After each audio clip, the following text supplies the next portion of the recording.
Our experiences in the military have varied greatly in many ways. These experiences are shaped by the branch we serve in, the technical expertise required, and the type of units we spend time in. Most importantly, they are shaped by who we serve alongside. While our experiences can differ in many ways, there is a significant, uniquely military aspect that is found in all branches, and that is leadership. The United States military invests heavily in developing leaders, more than any other organization.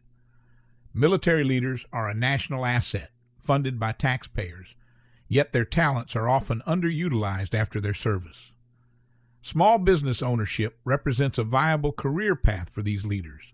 However, support from the majority of Americans who have not served is crucial. While many Americans appreciate military service, they often can't distinguish between those who left the service early and those with proven leadership experience. Developing any skill set requires two things: repetitions and intensity. Practice makes perfect. The more intense the environment we practice in, the more effective the practice. In the military, leadership is developed in training environments.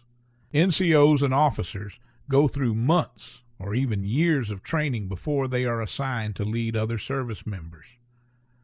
Those assignments have varying levels of intensity based on the mission of the unit they are assigned to lead. The DIP score has three variables.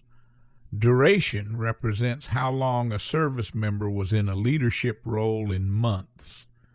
Intensity is defined by whether or not the service member was in a direct action unit, a direct service unit, or a support unit.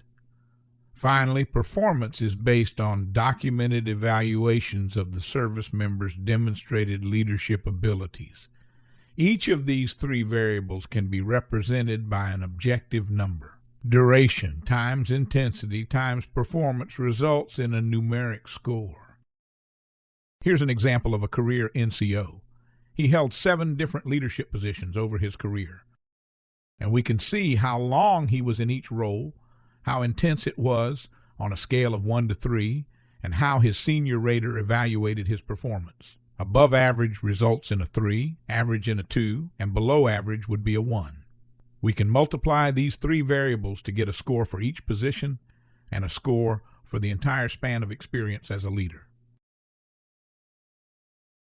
Here's another example of an officer who served for 8 years. She served in 3 leadership roles. Her score is lower than the NCO in the other example, simply because the NCO has more experience or reps than this officer. A DIP score provides a more objective way to reflect a military leader's experience.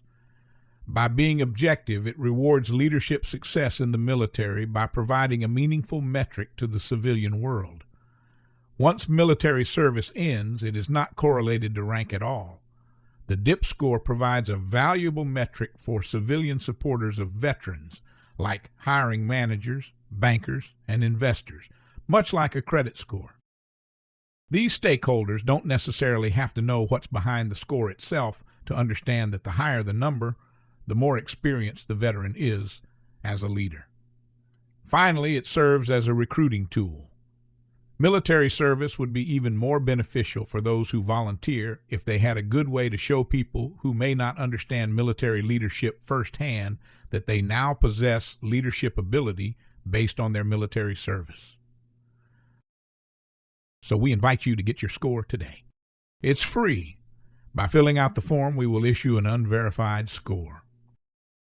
If you'd like a verified score, we require that you submit documentation like NCO ears and your DD-214. You can always get a verified score later. Thanks for your interest in this concept, and we invite you to get yours today.